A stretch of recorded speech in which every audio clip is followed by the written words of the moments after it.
یہ تصویر ہے، یہ قصور کا ریلوے اسٹیشن ہے۔ یہ 1919 کی تصویر ہے جب قصور کے شہریوں کو کھمبوں کے ساتھ ننگا کر کے مارا جاتا تھا،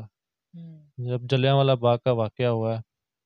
تو اس کے بعد قصور کے کئی شہریوں کو پھانسی دی گئی۔ میں نے وہ ساری لسٹیں منگوائیں، کن کن کو پھانسی ہوئی، کن کی زمینیں ضبط ہوئیں، کیا کیا ہوا یہاں پہ، وہ ساری ریسرچ میں نے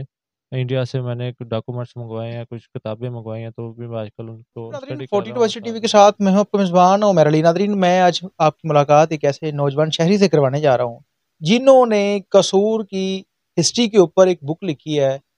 جبکہ اگر دیکھا جائے تو آج کے دور میں نفسا نفسی کا دور ہے اور لوگ پیسے کے پیچھے بھاگتے ہیں، اور یہ ایک ایسا نوجوان ہے جس نے ریسرچ کی اور اس کے بعد قصور کی ہسٹری کے اوپر ایک یہ واحد وہ انسان ہے جنہوں نے ایک بک لکھی ہے۔ مزید ان سے بات کریں گے اور ان سے جانیں گے کہ کس طرح سے ان کو شوق پیدا ہوا، کتنی دیر سے یہ ورک کر رہے ہیں اور اب تک ان کو کس حد تک کامیابی ملی ہے۔ السلام علیکم، جی وعلیکم السلام۔ کیا نام ہے آپ کا؟ جی میرا نام امجد ظفر علی ہے۔ اچھا امجد بھائی، مجھے یہ بتائیے گا کہ آج کل کے دور میں نوجوان نسل جو ہے موبائل کے پیچھے بھاگتی ہے، یا مطلب کہ پیسے کے پیچھے، نوکری کے پیچھے، تو کس طرح سے شوق پیدا ہوگا کہ آپ نے ریسرچ کی؟ تو ظاہر سی بات ہے کافی ٹائم لگا ہوگا، کس طرح سے یہ آپ نے سوچا اور آپ نے یہ کام کیا؟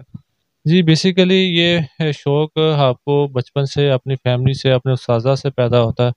تو میں پڑھائی کے دوران ہمارے ایک محترم استاد تھے عبدالعزیز سلیمی صاحب، وہ بیسیکلی آرمی سے تھے۔ میرے اپنے دادا کا تعلق آرمی سے تھا۔ اگر میں آپ کو دکھاؤں تو ان کے سیکنڈ ورلڈ وار کے میڈل، اور اس کے بعد پاکستان بننے کے بعد جو 65 کی وار ہوئی ہے، ان کے میڈل ابھی تک میرے پاس موجود ہیں۔ تو وہیں سے شوق پیدا ہوا کہ یہ کیسی تھی سیکنڈ ورلڈ وار، کیسی ہوئی ہوگی، وہاں سے سٹوریز کیا تھی۔ تو ان سٹوریز کو اس طرح بچپن میں کتابیں پڑھتے پڑھتے تو قصور کی تاریخ کے متعلق 7th میں مجھے سلیمی صاحب نے کہا جی کچھ لکھو قصور اپنے شہر کے بارے میں۔ تب شہر کے بارے میں کوئی ریسرچ کرنا شروع کی تو پتہ چلا کہ اس کے اوپر تو آج تک کسی نے تحقیق ہی نہیں کی۔ پھر یہ میٹرک کرنے کے بعد 2002 میں میں نے ایک دوست میرے ہیں رضوان صاحب، تو ان کے ساتھ مل کے تو میں نے اپنے طور پہ، کیونکہ مخالفت تھی، کیونکہ جی گھر والوں کی طرف سے پریشر تھا کہ آپ پڑھائی کی طرف دھیان دیں، پڑھائی کے ساتھ ساتھ یہ کام بھی شروع کیا، ریسرچ شروع کی۔ 2010 میں میرا مسودہ قصور کی پہلی بک اس کا کمپلیٹ ہو گیا۔ اس کے بعد 2011 میں وہ پرنٹنگ میں چلے گی۔ یہ بک میں آپ کو دکھاتا ہوں، یہ قصور کی ہسٹری کی پہلی کتاب تھی، morning tea that never reach Kasur. یہ 1965 کی جنگ کے تناظر میں نے لکھی، اور یہ قصور کی تاریخ پہ لکھی جانے والی پہلی کتاب تھی۔ اس کا انوگریشن میں نے سنگاپور میں یورپی یونین کے ڈائریکٹر سے، اس وقت میں سنگاپور یونیورسٹی میں تھا، تو وہاں سے ان سے میں نے کروایا۔ تو اس بک کے بعد اس بک سے کئی لوگوں نے استفادہ حاصل کیا، اور کئی لوگوں نے اس بک کے پنجابی اور اردو میں ٹرانسلیٹ کر لی چیزیں، یہاں سے نکال، اسی بک سے نکال کے تو وہ اپنے ناموں سے انہوں نے پرنٹ کی۔ تو بعد میں مجھے پتہ چلتا رہتا تھا، خیر میں چلے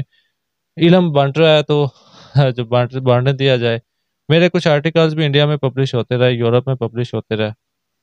مجھے یہ بتائیں کہ آپ کو کتنا عرصہ لگا کہ جب آپ نے یہ سٹارٹ لیا اور اس کے بعد آج تک آپ کو کتنا ٹائم لگا، اور ایوارڈ وغیرہ بھی ملا آپ کو کہ بس آپ نے پیسے لگائی ہیں، آیا کچھ نہیں ہے؟ یہ ایوارڈ وغیرہ تو ابھی یہ میری یہ تیسری کتاب ہے، ہسٹوریکل آرکائیوز آف قصور۔ یہ قصور کی تاریخ پہ مفصل ترین کتاب ہے۔ اس سے پہلے نہ تو قصور کی ایسی ہسٹری کسی نے بیان کی ہے، اور نہ آگے مزید، کیونکہ کام ہو چکا ہے تو آگے امید ہے کہ کچھ ریسرچرز مزید اس پہ کام کریں گے، جو باتیں میں نے اس میں لکھ دی ہیں۔ یہ کہہ لیں کہ مارننگ ٹی کا یہ دوسرا ورژن ہے، اس میں کچھ چیزیں وہیں سے اٹھائی ہیں اپنی پہلی کتاب سے۔ مجھے اوور آل کہہ لیں کہ پڑھائی کے ساتھ ساتھ پہلے 8 سال اس پہ ریسرچ پہ لگے، آہستہ آہستہ کام ہوتا گیا۔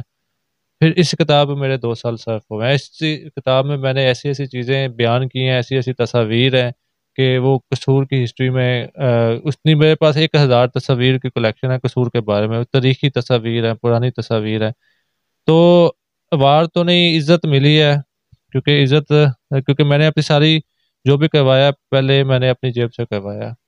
ابھی یہ بک پہلے امریکہ میں پرنٹ ہوئی ہے، ابھی بھی امریکہ میں پرنٹ ایمیزون والے اسے پرنٹ کر رہے ہیں، وہی سیل کر رہے ہیں، وہاں سے مجھے کوئی وہ جو ان کی 10-20% رویلٹی ہوتی ہے وہ مجھے دے دیتے ہیں۔ ابھی تک امریکہ میں 3-4 مہینوں میں کوئی 25 کے قریب کتابیں سیل ہو چکی ہیں، جو کہ پاکستانیوں کی ریشو ان کو خریدنے میں کم ہے، انڈین امریکنز کی ریشو زیادہ ہے، یا کینیڈا سے یا انگلینڈ سے لوگوں نے اس کو زیادہ بائی کیا ہے۔ اس کتاب کو میں نے ایک دوست ہے ہمارے فیضان نقوی، لاہور شناسی فاؤنڈیشن ہے، وہ بھی میری طرح لاہور کی تاریخ پہ ریسرچ کرتے ہیں، تو ان کے ساتھ مل کے میں نے یہ جوائنٹ وینچر کیا، ہم نے یہ بک پرنٹ کر لی اور 17 مارچ کو اس کا قصور میں ہم نے انوگریشن کیا۔ تو اب تک ہمیں اچھی اس کا رسپانس آیا ہے۔ مجھے کچھ دن پچھلے ہفتے ڈی سی قصور صاحب نے بلایا تھا، انہوں نے ساتھ میں اے ڈی سی جی ہیں جو جعفر چودھری جعفر صاحب، انہوں نے یہ مجھے سرٹیفکیٹ دیا ڈسٹرکٹ گورنمنٹ کی طرف سے۔ مجھے یہ بتائیں کہ قصور کی تاریخ میں کوئی ایسی انوکھی چیز جس پہ آپ نے سرچ کی ہو،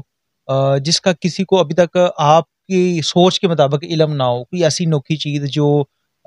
آپ نے نکالی اور اس کے اوپر آپ نے لکھا ہو؟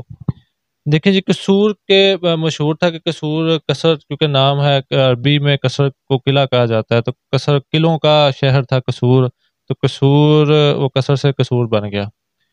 یہاں پہ جو آپ نے منگولوں کا ارطغرل غازی میں منگول کافی دیکھے ہوں گے، منگولوں کا جو ہندوستان پہ حملہ تھا نا، اس کو قصور میں روکا گیا تھا۔ امیر خسرو نے 1296 میں وہ اس حملہ ہوا تھا، منگول جو کمانڈر تھا نویان قادر نام تھا اس کا،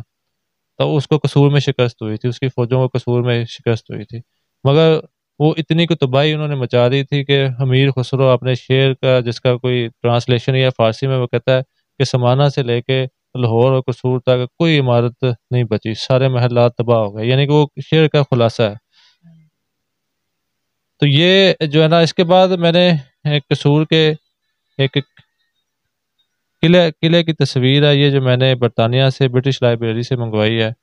یہ انہوں نے مجھے لکھا ہے کہ جی 200 سال میں آپ پہلے بندے ہیں جس نے اس پینٹنگ کو بائی کیا ہے۔ یہ قصور کے قلعے کی تصویر ہے۔ کس جگہ پہ قلعہ واقع ہے یہ والا؟ میں نے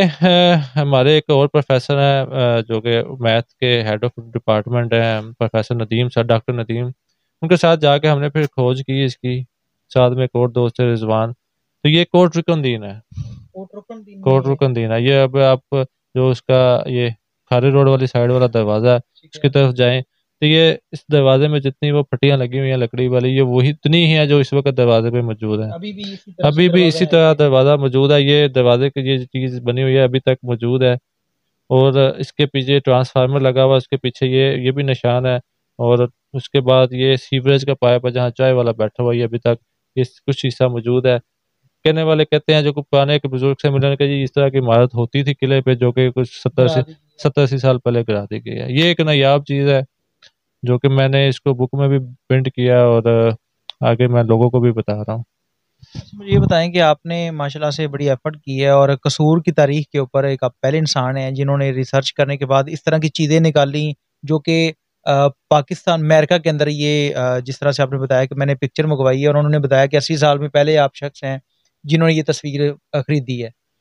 تو نوجوان نسل کو آپ کیا میسج دینا چاہتے ہیں کہ بہت سارے نوجوان ایسے ہیں جو کہ ابھی جس طرح کا دور چل رہا ہے، وہ تو کوئی جاب کے پیچھے بھاگ رہا ہے، کوئی نفسا نفسی کا دور ہے، مطلب ہر بندہ اپنی لائف میں مصروف ہے، کوئی ایسا بندہ نہیں ہے کہ جس نے قصور اتنا بڑا شہر ہے جس نے اس سے پہلے کوئی اس طرح کی ریسرچ کی ہو کتابوں سے، جس بندے کو کوئی لگن ہو، تو کیا آپ کس طرح سے آپ نے کیا اور آپ کیا میسج دینا چاہیں گے؟ میرا نوجوانوں کو، میں آج کل وہ دیکھتا ہوں کہ ٹک ٹاک پہ کوئی ڈانس ہے، کوئی بنا رہا ہے، کوئی ون ویلنگ کی ویڈیو بنا رہا ہے، کوئی کچھ کر رہا ہے، کوئی کچھ کر رہا ہے، کریٹیوٹی نہیں ہے۔ یہ کہہ رہا ہے کہ کریٹیوٹی کے ذمے میں بھی آتی ہے چیز کہ ایک کتاب کو لکھنا، ایک ریسرچ کرنا۔ پاکستان میں لائبریری میں جانے کا جو ہے نا وہ تو ختم ہی ہو گیا چیزیں، لائبریری میں جا کے کوئی بندہ ریسرچ کرتا ہی نہیں ہے۔ میں نے 200 کے قریب میں نے کتاب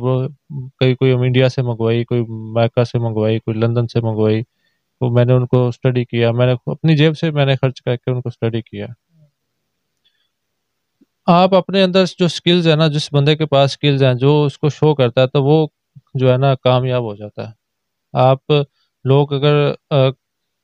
ٹک ٹاک بنا لیں یا فیس بک ویڈیوز اپلوڈ کر لیں، دوسری سرگرمیوں میں ملوث ہے جو کہ آپ کی اپنے آپ کو گرو نہیں کرے گی۔ میں کل کو رہوں نہ رہوں،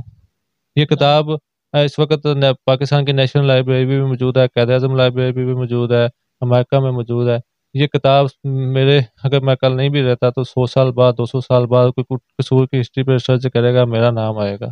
یہ نام کو اپنے آپ کو زندہ رکھنے کی کوشش ہے۔ ویسے بھی قصور شہر پہ جو ہے نا ایک مٹی پہ قرض ہوتا ہے، وہی قرض ادا کرنے کی کوشش کر رہے ہیں، اور میری 2 کتابیں اگر اور مزید جو ہیں وہ پائپ لائن میں ہے جو کہ قصور سے بھی متعلقہ ہیں، ان چیزوں پہ بھی کبھی کسی نے جو ہے نا ریسرچ نہیں کی، تو اس کے بارے میں ایک تصویر ہے وہ میں آپ کو دکھا دیتا ہوں، اس کتاب میں بھی موجود ہے وہ تصویر، کہ جو میں چیز ریسرچ کر رہا ہوں اس کے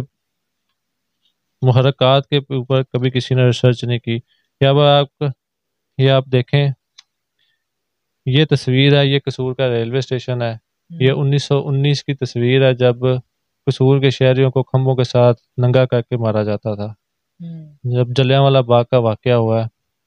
تو اس کے بعد قصور کے کئی شہریوں کو پھانسی دی گئی۔ میں نے وہ ساری لسٹیں منگوائیں کن کن کو پھانسی ہوئی، کن کی زمینیں ضبط ہوئیں، کیا کیا ہوا یہاں پہ، وہ ساری ریسرچ میں نے انڈیا سے میں نے ڈاکومنٹس منگوائے ہیں، کچھ کتابیں منگوائی ہیں، تو بھی میں آج کل ان کو اسٹڈی کر رہا ہوں اور ساتھ میں نوٹنگ کر رہا ہوں، تو اگلی آنے والی بک اس حوالے سے ہوگی۔ حکومت کے لیے اور جو ہمارے عہدیداران ہیں، ڈی سی صاحب ہیں، اے سی صاحب ہیں، کیا پلان ہے اور کیا ان کو میسج دینا چاہتے ہیں؟ آپ کی سوچ کیا آگے کیا کرنا چاہتے ہیں؟ ڈی سی صاحب سے، اے ڈی سی جی صاحب سے میری ملاقات فریکوینٹلی رہتی ہے، تو وہ بھی کوشش میں ہے، کیونکہ آپ کو پتہ ہے ملک کے حالات کس طرف جا رہے ہیں، کوئی پتہ نہیں ہوتا کہ کس وقت کیا ہو جائے، تو وہ امید ہے کہ ہم مل کے بیٹھیں گے، کچھ چیزیں میں نے ان کو بتائی ہیں کہ میں جی قصور میں یہ پرزرو ہونے والی ہیں، تو وہ جوائنٹ ایفرٹ ہے، وہ امید ہے کہ ڈی سی صاحب بھی، اے ڈی سی جی جعفر صاحب وہ تعاون کریں گے ساتھ آگے مل کے بڑھنے کا، مل کے کام کرنے کا، کیونکہ قصور میں کچھ ایسی پرومیننٹ جگہ جن کو ہم صرف سیکیور کر لیں تو ہم ان سے بہت ریونیو کما سکتے ہیں، جس طرح کرتارپور کھلا ہے، اس طرح جو قادی ونڈ میں جو گردوارہ ہے اس کو تھوڑا سا پرزرو کر کے وہاں پہ کچھ سینٹر بنا دیا جائے تو آپ کو بہت سکھ پاپولیشن آئے گی وہاں پہ۔ جی ناظرین، آپ نے ان کی بات سنی، اور ایک ڈی سی صاحب کو بھی چاہیے کہ جو اس طرح کے نوجوان ہیں جو کہ کام کر رہے ہیں قصور کے اندر، یہ واحد شخص ہے جس نے قصور کی تاریخ کے اوپر بکس لکھی، ریسرچ کی، اور ایسی ایسی چیزیں ان کے پاس موجود ہیں جو کہ اگر آپ دیکھیں تو آپ حیران رہ جائیں گے کہ اس طرح سے بھی یہ ساری